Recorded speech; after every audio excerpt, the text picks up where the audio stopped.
चलिए अपने आत्मा के ज्ञान और ध्यान की ओर।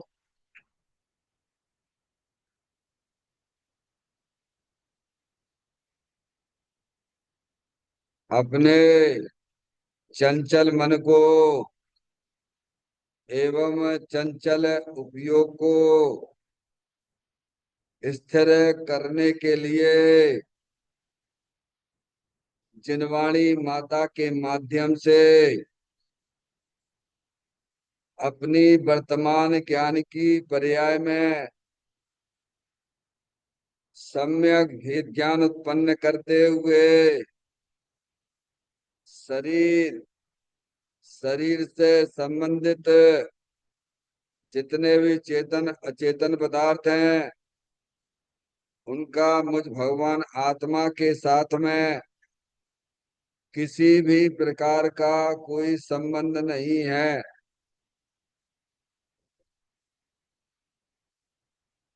इस प्रकार समस्त पर पदार्थों में अपने संबंध की वृत्ति को छोड़ते हुए अंदर में जो अखंड ज्ञान ज्योति स्वरूप भगवान आत्मा है उसमें ही वर्तमान पर्याय का संबंध जोड़ते हुए कि मेरा यह भगवान आत्मा सदा काल शरीर आदि पर पदार्थों से भिन्न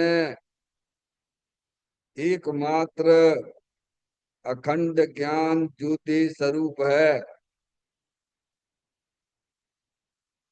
ऐसा अपने आप को जानो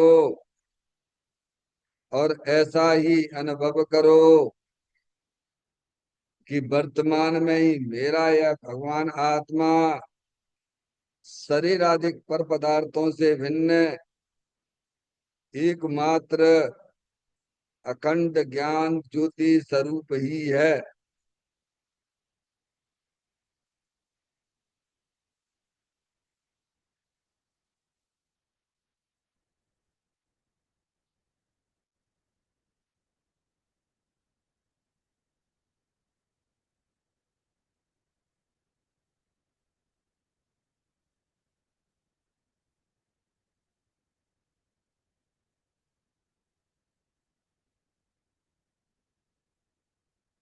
इसी प्रकार से संसार अवस्था में आत्मा की पर्याय में जो विविध प्रकार की पुण्य पाप के परिणाम दिखाई देते हैं वे समस्त परिणाम पर द्रव्यों के लक्ष्य से होने वाले भाव हैं। वे हमारे आत्मा का स्वभाव नहीं है। ऐसे समस्त रागादिक परिणामों में एकत्व बुद्धि, ममत्व बुद्धि, कर्तृत्व बुद्धि, भोक्तत्व बुद्धि तथा उन रागादिक परिणामों की ज्ञाता बुद्धि को भी छोड़ते हुए अंदर में जो अखंड ज्ञान ज्योति स्वरूप भगवान आत्मा है जो कि सदाकाल शरीर रागादिक से भिन्न एकमात्र पूर्ण निराकुलता स्वरूप वाला है। ऐसा अपने आप को जानो और ऐसा ही अनुभव करो कि वर्तमान में ही मेरा यह भगवान आत्मा शरीर रागादिक से भिन्न एकमात्र पूर्ण वीतराग आनंद मूर्ति स्वरूप है।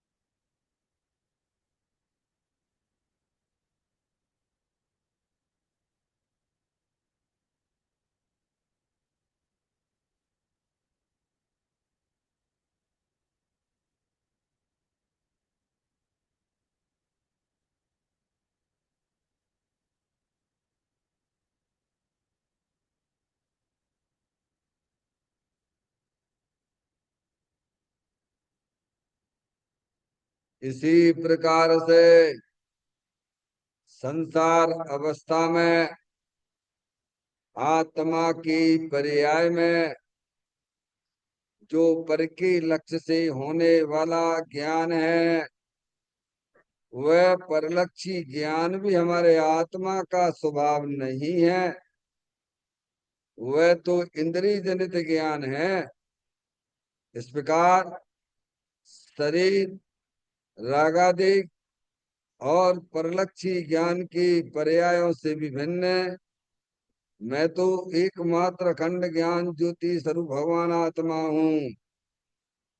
ऐसा अपने आप को जानो और ऐसा ही अनुभव करो कि वर्तमान में ही मेरा यह भगवान आत्मा शरीर, रागादि और खंड खंड ज्ञान की पर्यायों से भी भिन्न एकमात्र अखंड ज्ञान ज्योति स्वरूप ही है।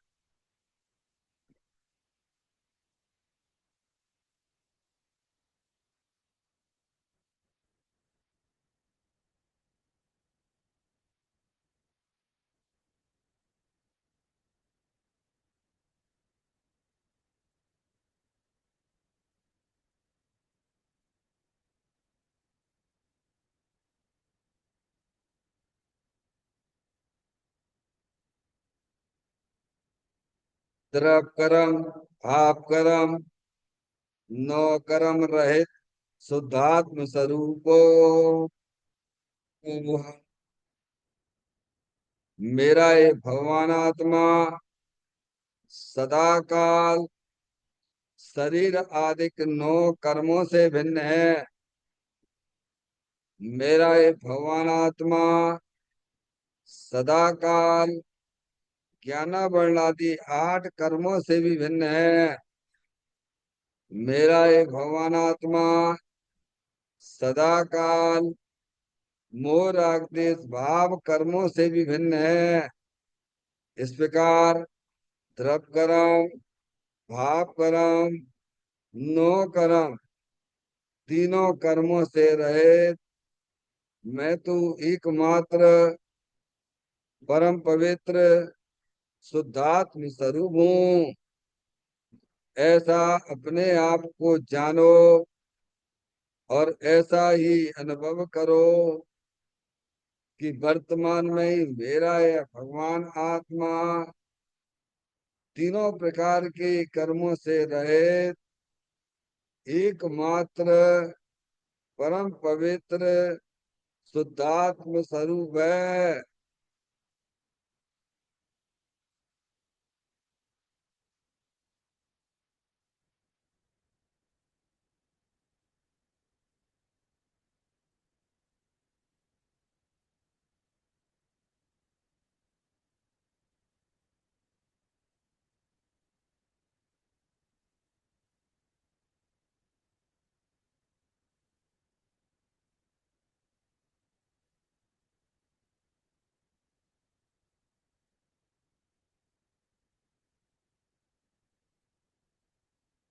ओम नमः सिद्धेभ्यां।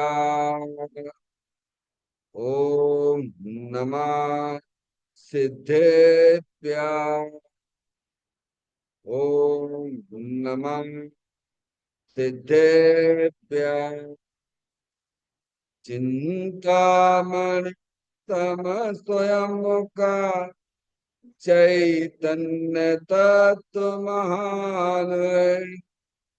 निज का करूं मैं चिंतवन, निज का करूं श्रद्धान में। शुद्धात्मा ही देव है जो गुण अनंत निदान है। मैं स्वानुभव में देख लूं आत्मा स्वयं भगवान है। मैं स्वानुभव में देख लूं आत्मा स्वयं भगवान है। लिम्मण जान परिठिया कम कलंकिण अपालद्दौ जैन परू ते परमपुड़वी सब कर्म मल्लिका नाश करवरु प्राप्त कर निज आत्मा जो लीन निर्मल ध्यान में नम कर निकल परमात्मा सब नाश कर घन गान अंत पद को पाय कर नमन उन दिन दीव कुय काव्य पत अपना लिया।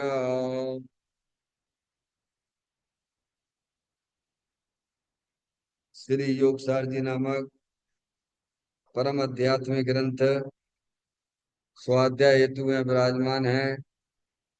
आज से 1400 वर्ष पहले इस महान पवित्र ग्रंथ की रचना दिगंबर संत योगेंद्र महाराज जी हुए हैं।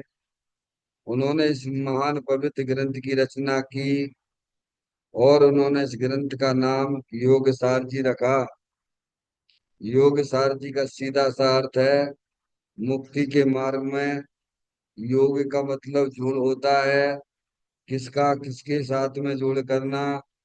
तो अरिहंत परमात्मा कहते हैं कि अपनी वर्तमान स्थिति ज्ञान की पर्याय का अंदर में जो अपना त्रिकालिक ध्रुव भगवान आत्मा जो कि सदा काल द्रव्य कर्म भाव कर्म नौ कर्म से रहित एकमात्र अखंड ज्ञान ज्योति स्वरूप है।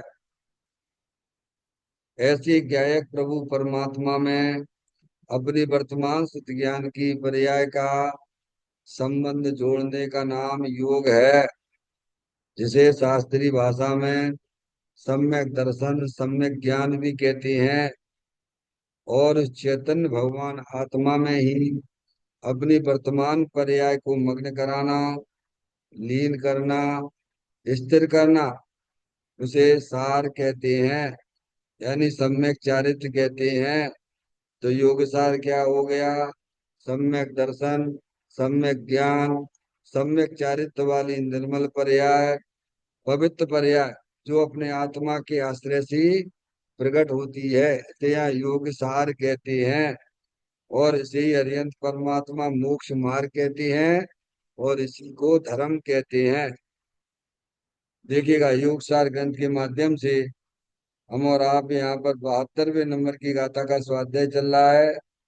और इस गाथा का जो मूल विषय है कि पुण्य कर्म सोने की बेड़ी है।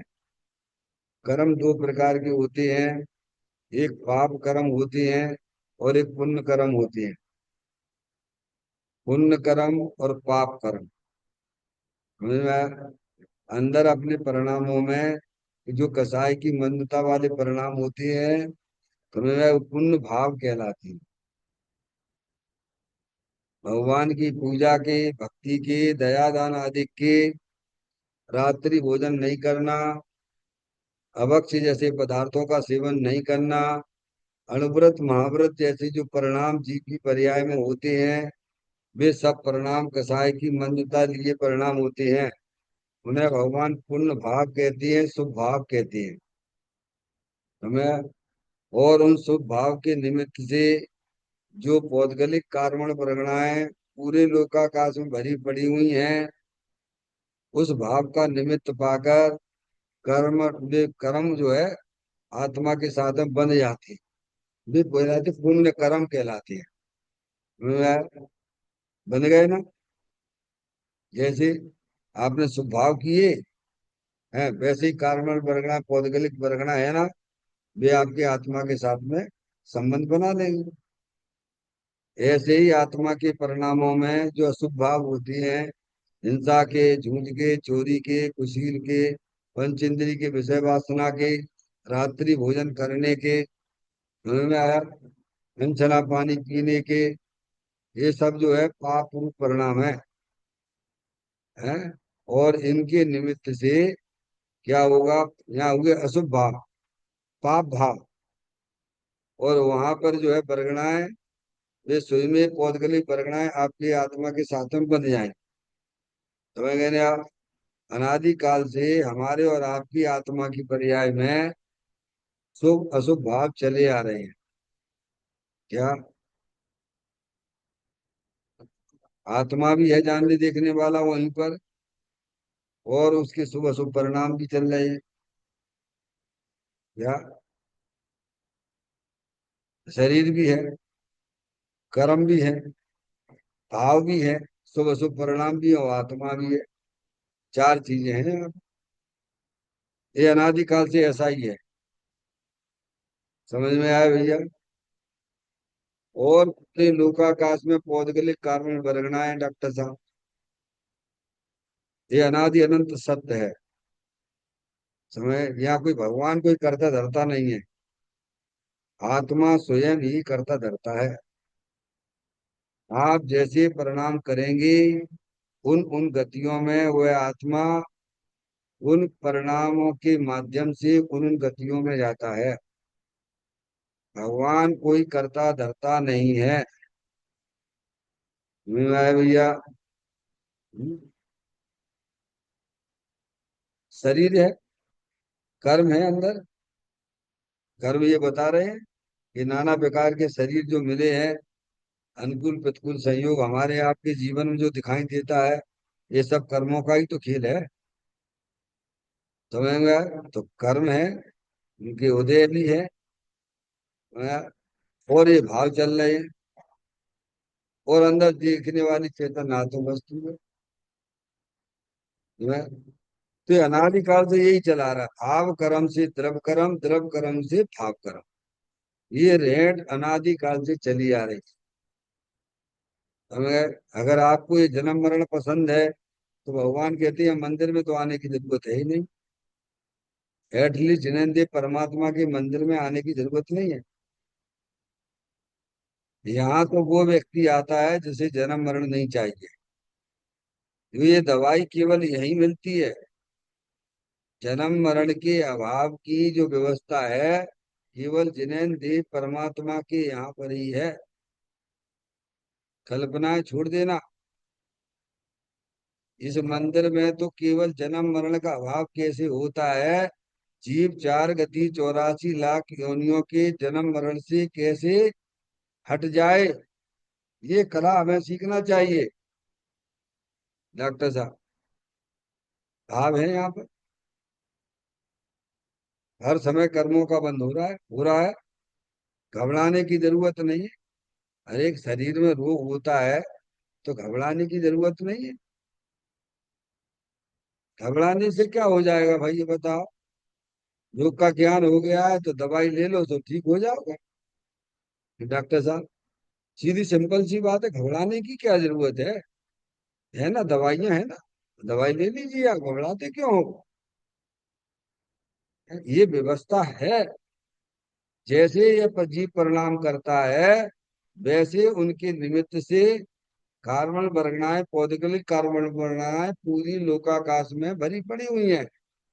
कल मैंने आपसे कहा था कि समय सार जी की 91 नंबर की गाथा को आप पढ़ना। समझ में आया? आचार्य कुंदकुन देव की लिखी हुई है। मगर यार पूरा ग्रंथ ही आचार्य कुंदकुन देव का ही है। समय सार जी, सब आचार्य भगवंत एक ही बात कहते हैं। हम कन्फ्यूज क्यों होते हैं? कन्फ्यूज होने का काम क्या है, ये बताइए आप। इसमें क्या है तुमको? है? नहीं, मुझे मत दीजिए। आप अपना समय निकालिए। आप अपना समय निकालिए, यहाँ तो फिर बेफिक्र रह जाएगा। आपके पास समय नहीं है? मोबाइल पे बात करने के लिए समय है? अपने यार से, दोस्तों से, रिश्तेदारों से बात करने के लिए समय है? यहाँ हम जो बात बता रहे हैं उसके लिए समय नहीं है? क्यों भाई, कहाँ जाता है हमारा समय? अगर हम इस विषय को यहाँ पर ले लेंगे, तो ये अगला विषय तुम्हारा कहाँ जाएगा ये? नहीं, आप भी जिम्मेदारी लिए हैं। आप तो उपकार मानिए कि प्रभु आपने बहुत अच्छी बात बता दी। क्या? और जाकर देखिए, पढ़िए, ये बातें उसमें लिखी पड़ी है कि नहीं है। समझ में आया भैया? नहीं है समय तो समय तो निकालना पड़ेगा। दुनिया भर के लिए समय है। पांच इंद्री के विषयों में घूमने का समय तो है। हम्म? नहीं, ऐसा ना करना। आप 91 नंबर की गाथा समय सार जी को बांधो गाथा संयुक्त रूप चाहिए, 90 91 नंबर का पढ़ लेना। बात ये चल रही है कि पुण्य कर्म सोने की बेड़ी है। समझ में आए? पुण्य कर्म यानी द्रव्य कर्म। पुण्य कर्म और पुण्य भाव, डॉक्टर साहब, दो चीजें अलग अलग हैं। दोनों को मिलाना नहीं। पुण्य कर्म वो द्रव्य कर्म रूप रचना है, और पुण्य भाव वो आत्मा की वैभाविक रूप परिणति है। कसाय की मंदता वाले परिणाम वे पुण्य भाव कहलाते हैं।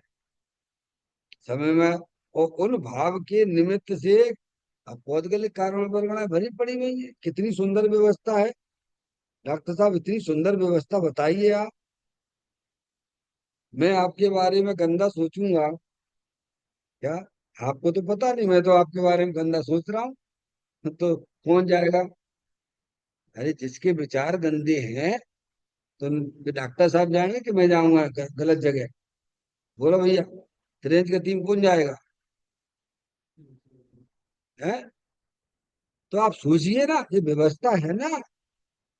अनादिकाल से जीव की, अनादिकाल से शरीर भी है, अनादिकाल से कर्म भी संयोग में है, अनादिकाल से शुभ अशुभ परिणाम भी जीव की पर्याय में हो रहे हैं, और जानने देखने वाली चेतन अरूपी आत्म वस्तु भी अनादि से है। इसको किसने किसको मिलाया? किसी ने किसी को नहीं मिलाया। अनादिकाल से शक्कर भी है गन्ने के अंदर, कचड़ा भी है और छिलका भी है, सब कुछ है। किसने किसको मिलाया? ये तो ऐसा ही है। मैंने आप, हम्म? ये बात हमें समझ में आना चाहिए। गाथा बहुत ही महत्वपूर्ण गाथा है। जो गाथा का पाठ करते हुए वहां से थोड़ा और अपन पढ़ेंगे। लोहे और सुवर्ण की बेड़ी में अंतर है नहीं, शुभ अशुभ छोड़े ज्ञानी जन, दोनों में अंतर है नहीं। देखिए, पॉइंट पे सीधे चलते हैं अपन।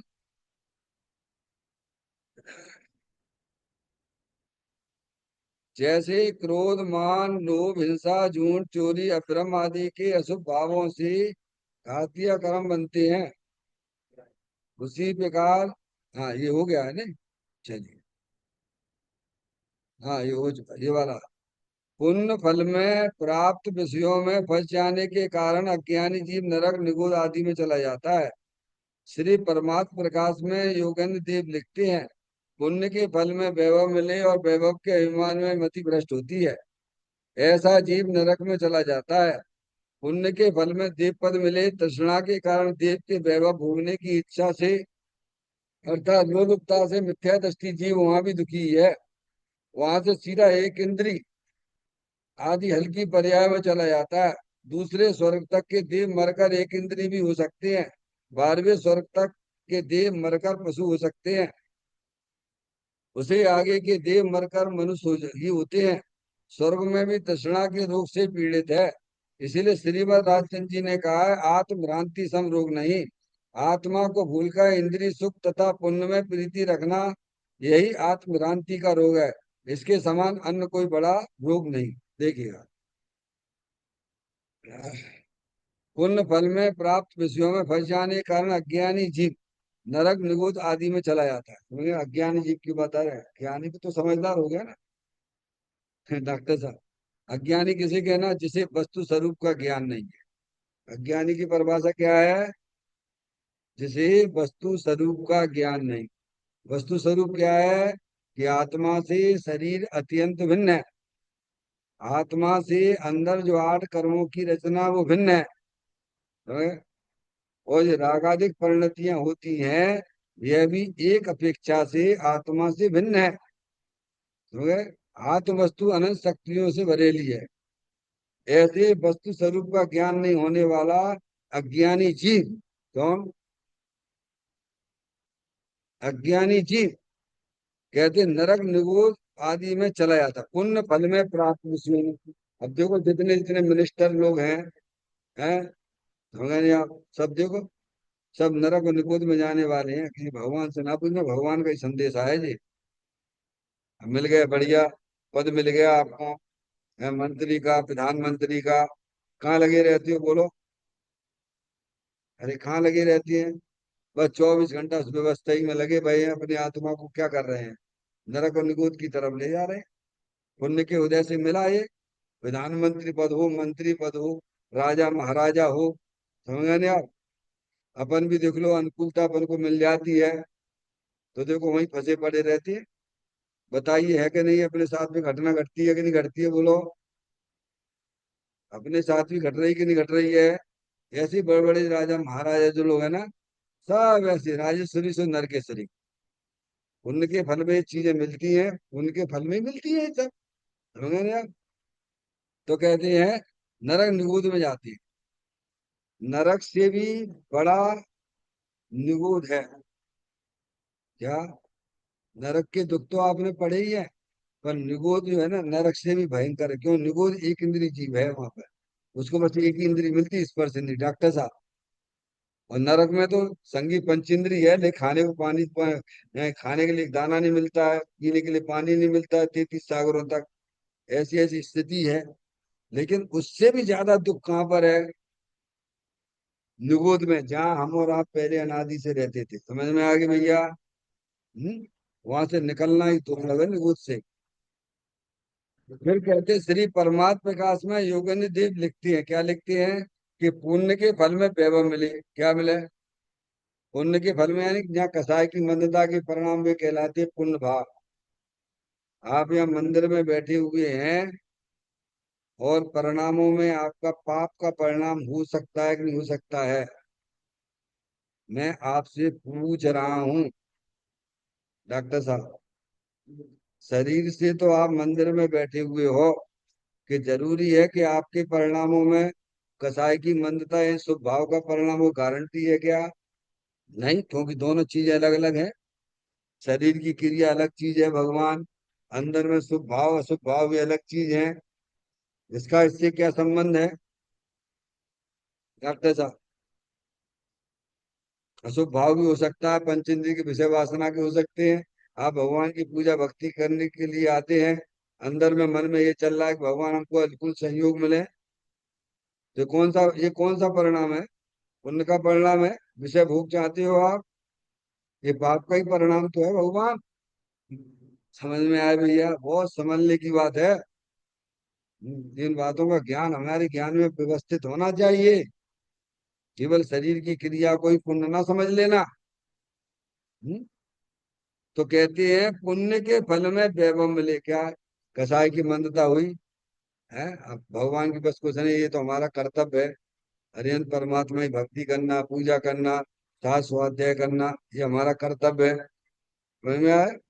ऐसे निर्वांचक होके करोगे तो आपको परिणामों में क्या है? पुण्य कर्म बनेगा। और उस पुण्य कर्म से क्या होगा? बाद में वैभव मिलेगा। पारस में है ना? तो कह पुण्य के फल में वैभव मिलेगा। मिलेगा, मिलता ही है। देखो हम आपको सबको मिला ही है डॉक्टर साहब। लेकिन आपको जो मकान है या हमको जो मकान है ना, जो गाड़ी घोड़े जो खड़े हुए ने हमारे तुम्हारे बाहर में, ये वर्तमान की कमाई के नहीं है। पारसमणि, क्या कह रहे हैं? जितना भी घर में अनुकूल संयोग मिला, घर मिला है, शरीर मिला, ये आपका जो है ना, शरीर में रोग नहीं है, अनुकूल संयोग मिले, ये आपके वर्तमान भाव के अनुसार नहीं। अब उसकी बात तो आगे होने वाली है। पूर्व में हमने ऐसा कुछ कथा के मनता है परिणाम किए थे, तो उनके हृदय में ये आपको सब वैभव वैभव मिला है डॉक्टर साहब। अब जो आपने कमाने का परिणाम जो हो रहा है वो तो पाप भाव है। क्या है? अब उसकी लॉटरी आपकी अगले समय खुलने वाली है। समझ में आ गई बात? तो कहते पुण्य के फल में वैभव मिले, तो ये अपन को मिला। और वैभव के अभिमान में मति भ्रष्ट हो जाती, क्या हो जाती है? अब देखो लोगों को कैसे स्वाध्याय करने का टाइम ही नहीं है, क्या लगे रहते हैं, लगे रहते हैं। अरे 1 घंटा तुम्हें मिला है भैया, भगवान की पूजा भी कर लो, हम मनाना कर रहे, भक्ति भी कर लो, उनकी भी कर लो भगवान। अपने आत्मा को भी तो समझो, वस्तु स्वरूप का भी तो सच्चा ज्ञान करो ना भाई। हैं? आप यहाँ स्वाध्याय में जुड़ते हो तो समझना चाहिए कि आप ये बहुत बड़ी भगवान की पूजा कर रहे हो आप। कौन से भगवान की? अपनी भी पूजा चल रही है हमें। क्या समझ में आया भैया? आप अपनी आत्मा को समझ रहे हो, तो बिना कसाई की मंदता के बिना कोई इस आत्मा को समझ ना सकता डॉक्टर साहब। ये नियम से गारंटी तो यही तो शुभ भाव है, और क्या है भगवान? है और क्या है? बताइए आप। शुभ भाव भी असंख्यात प्रकार का होता है, केवल आप उसी को शुभ भाव क्यों समझते हो? क्या केवल भगवान की पूजा भक्ति ही शुभ भाव है? क्या ये शुभ भाव नहीं है? आप अपने वस्तु स्वरूप का सच्चा ज्ञान कर रहे हो? हैं? इस पाले में भी आ जाइए आप एक बार। यहाँ तो दोनों ही मिलते हैं। आत्मा को समझने पर डॉक्टर साहब, कसाई की मंदता वाले परिणाम तो होते ही, तो स्वभाव तो तुम्हें बनेगा ही बनेगा। और समझते समझते तुम्हें अपनी आत्मा का ज्ञान हो गया, तो आत्मा का दर्शन भी हो जाएगा। लो भैया, है दोनों ही हाथ में आपके लड्डू हैं, घबराने की क्या जरूरत है? इसीलिए स्वाध्याय को परम तप की संज्ञा भी दी जाती है। तो कहते हैं वैभव के अभिमान में मति भ्रष्ट होती है। क्या होती है? टाइम ही नहीं है, क्या करना है डॉक्टर साहब? खाओ पियो मौज करो, खत्म। पंचेंद्रिय के विषयों में मस्त रहो। तो कहाँ ले जाओगे तुम अपने आत्मा को? नरक और निकुंज में ले जा रहे हो। ये भगवान सामने भावना भाते रहिए, हे भगवान मेरा नरक ना हो, हे भगवान मैं निकुंज में ना जाओ। परिणाम का खून के गंदे। हाँ, भगवान क्या करेंगे? भगवान तो ये कह रहे हैं, तुम अब ये काम करिए आप। क्या समझ में? तो कहते हैं मिले वैभव के अभिमान में मति भ्रष्ट हो जाती, क्या हो जाती है? मैं चौड़ा गली सगड़ी दिखने लगती, क्या क्या दिखता है? अज्ञानी जी को क्या दिखता है? आप चले जाइए अज्ञानी के पास में, जहाँ पैसे की कमाई चल रही होगी ना, निरंतर उसके पैसे छप रहे होंगे ना, और आप जाके बैठे रहोगे, देखते रहोगे, वो आपको आपको कोई महत्व ना देगा डॉक्टर साहब। क्योंकि उसके लिए महत्व क्या है?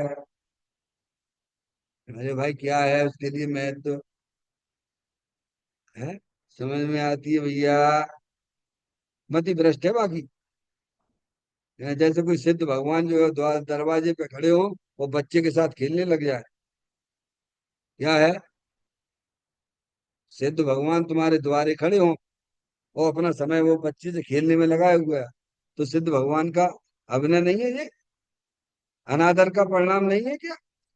ऐसे ही साधन में तुम्हारे पास में आता है, तो तुम अपने विषय भोगों तुम्हारे तुम्हारे जागृत करने के लिए आया भैया। है इसमें तो तुम अनादिकाल से, इसमें क्या हो रहा है इसमें भाई? स्लिप हो गया, मति भ्रष्ट हो गई, समझ में आया भाई? हो जाती है। उसको ये कमाई नहीं लगती। अरे परिणामों से सब सारी कमाई चलती है भगवान। सब खेल परिणामों का है डॉक्टर साहब। कुछ पूछ रहे हैं क्या? समझ में आया? तो मति भ्रष्ट हो जाती है, समझ में आया?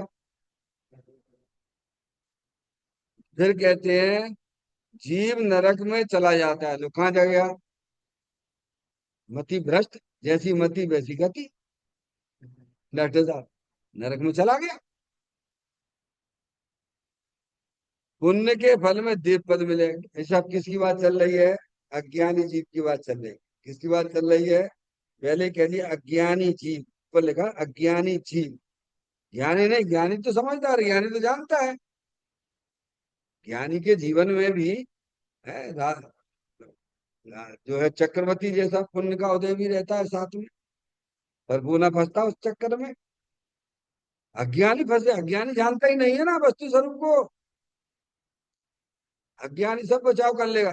जैसे ये अपने डॉक्टर साहब हैं, समझना, अब इनको मालूम है ये अगर कोई गंदी चीज भी खा लेंगे ना तो तुरंत अपना इलाज कर लेंगे, वो चीज इनके ऊपर इफेक्ट नहीं पड़ेगी। क्यों? और हम खा लें तो हमें कुछ ज्ञान ही नहीं, शरीर का ही ज्ञान नहीं है।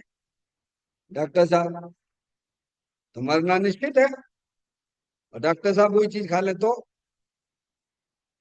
वे तो अपना इलाज कर लेंगे, निकल जाएंगे वहां से। समझ में आ गई भैया? ऐसे ही अज्ञानी जीवों को वस्तु स्वरूप का ज्ञान न होने से क्या, वे पंचेंद्रिय के विषयों में ही मस्त बने रहते हैं। वो ज्ञानी भी रहता है उन्हीं बीच में, लेकिन वह उन पंचेंद्रिय के विषयों में मस्त नहीं होता है। कैसा रहता है?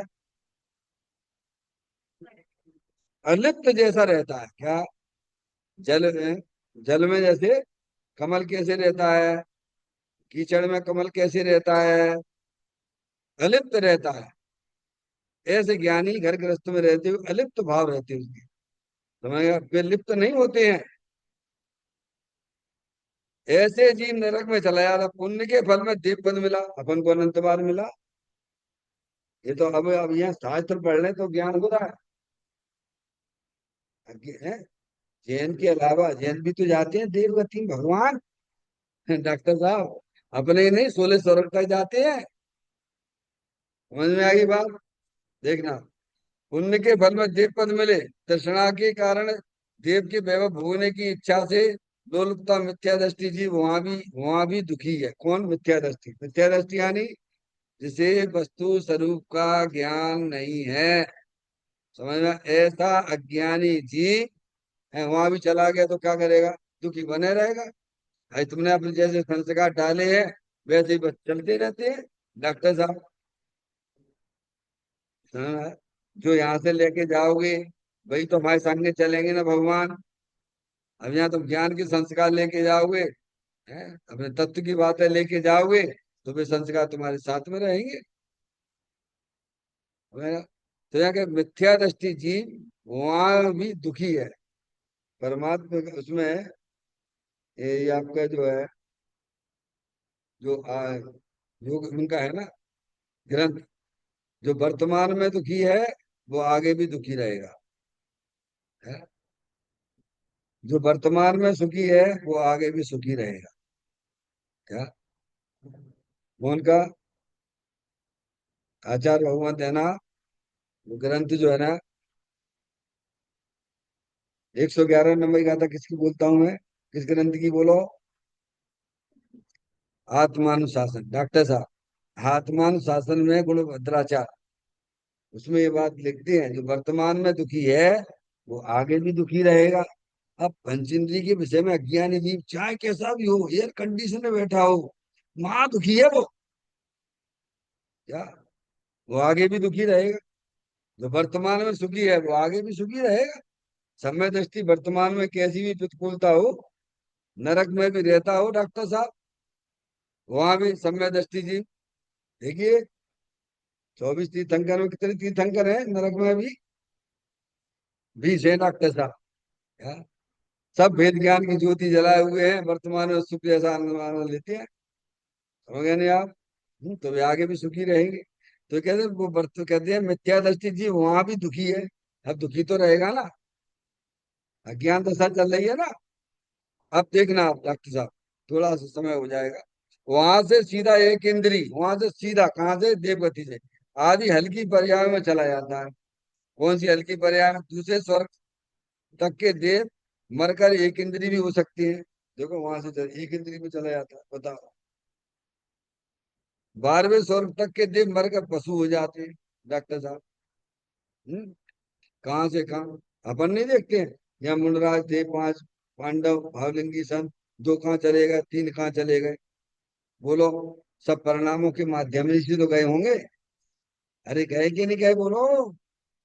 हैं, यहाँ 3 चौकड़ी घसा के अभाव पूर्वक 3 भावलिंगी संत मुक्ति को प्राप्त हो गए, और 2 सर्वात सिद्धि में गए। सब में दृष्टि रहे, लेकिन भीतरा आनंद कम हो गया ना वहां पे। डिमोशन हुआ का प्रमोशन हुआ? प्रमोशन तो 3 का हुआ, 2 का तो डिमोशन हुआ है। 12वें स्वर्ग के देव मरकर पशु हो सकते हैं, उसे आगे के देव मरकर पशु ही होते हैं डॉक्टर साहब, पशु होते हैं। देव मरकर देव नहीं होता, देव मर के नरक नहीं जाता, नरक नारकी जीव मर के नरक में नहीं जाता, नारकी जीव मरकर देव गति में नहीं जाता। क्या कह रहे हैं? आगे बात समझ में डॉक्टर साहब? और मनुष्य का जीव है, देव में भी चला जाता है, नरक में भी चला जाता है, तिर्यंच गति में भी चला जाता है, मनुष्य में भी चला जाता है। पर देव गति का जीव मरकर देव गति में नहीं जाएगा, मरकर नरक में नहीं जाएगा। नार की जीव मरकर नरक में नहीं जाएगा, देव में नहीं जाएगा, वहां से तिर्यंत या फिर मनुष्य। डॉक्टर साहब ऐसे इनका भी समझना देव गति का। मनुष्य में तो चारों ही खुले हुए हैं। हम्म?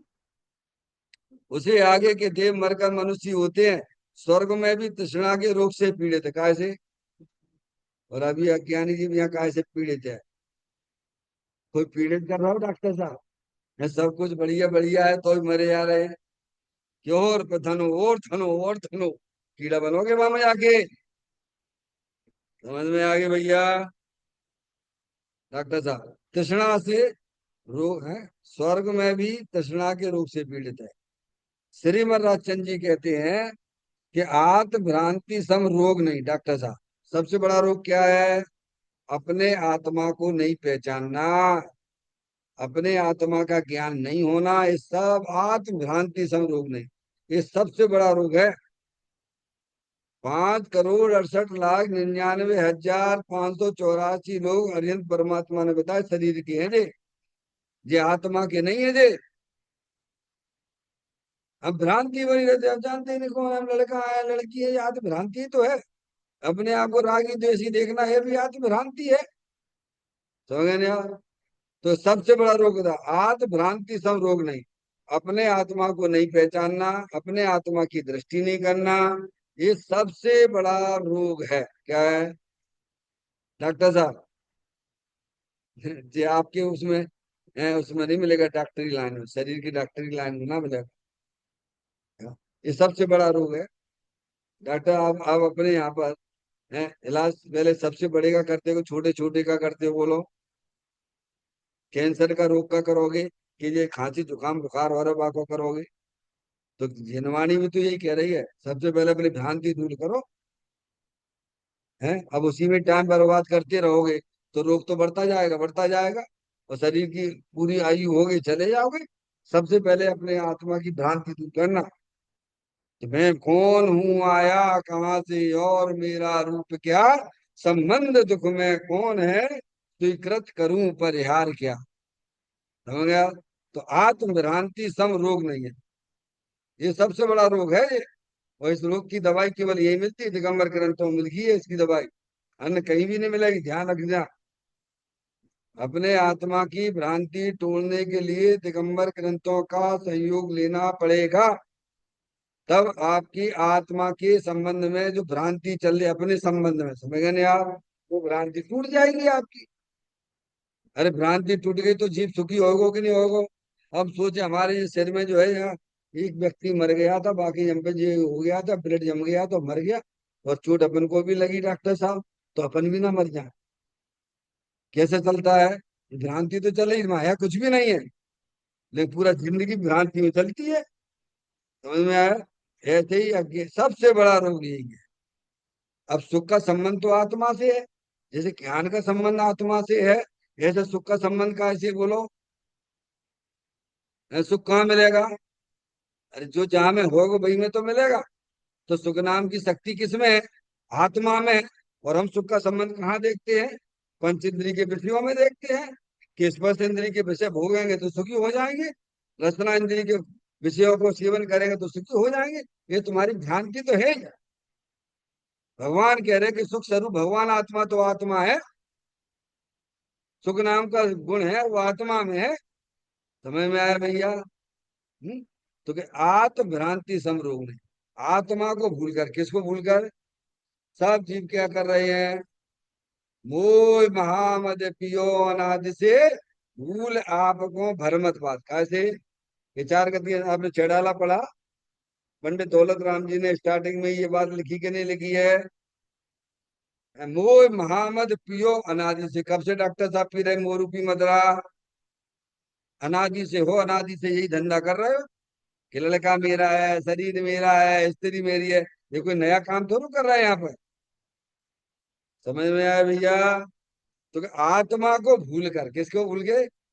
अरे ये तो चेतन स्वरूपी भगवान आत्मा हूँ, ज्ञानानंद स्वरूपी भगवान आत्मा हूँ, जानने देखने वाली भगवान आत्मा हूँ मैं तो आत्मा को भूल कर इंद्रिय सुख आ गया ना।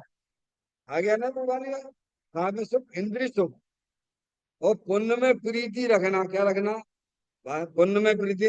शुभ भाव करते करते हमारा कल्याण हो जाएगा। क्या हो जाएगा? कौन सी भ्रांति चल रही डॉक्टर साहब? कि पंचेंद्रिय के विषयों को भोगते भोगते सुखी हो जाएंगे, एक बात। और दूसरी बात ये कही है कि पुण्य में प्रीति, पुण्य यानी शुभ भाव, पुण्य यानी शुभ भाव करते करते मेरा कल्याण हो जाएगा। ये भ्रांति दिगंबर में भी गजब की चल रही है डॉक्टर साहब।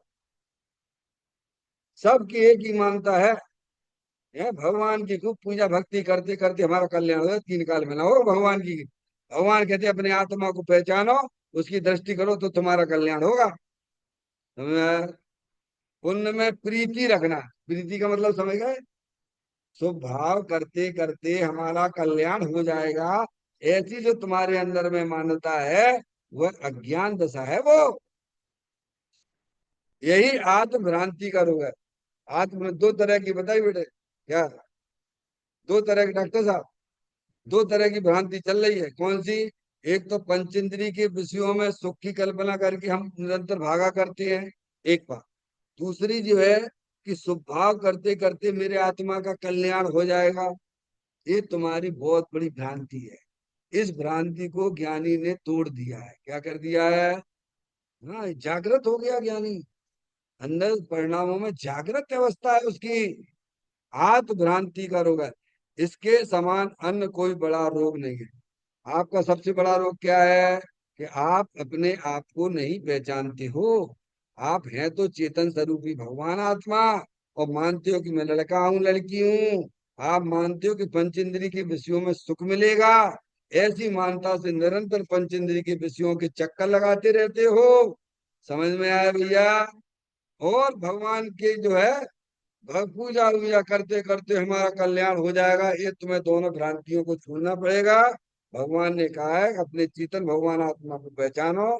तुम तो न लड़का हो न लड़की हो, अंदर चेतनेश्वर भगवान आत्मा हो। और सुख का संबंध हमारी आत्मा के साथ संबंध है। भगवान ने कहा अंतर्मुख होके अपने भगवान आत्मा की भक्ति करोगे, उसको निहारोगे, तो अवश्य तुम्हारी जो है पर्याय में परमात्मा दशा प्रकट हो जाएगी।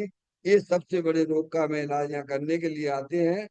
चैतन्य का ये स्मरण प्रति क्षण करो रे, भावी के अनंत दुख को पल में हरो रे। अक्षय अनंत निज सुख निदान पाओ, गाओ अरे नित इसी के गीत गाओ। गाओ अरे नित इसी के गीत गाओ। 9 बार नमोकार मंत्र का स्मरण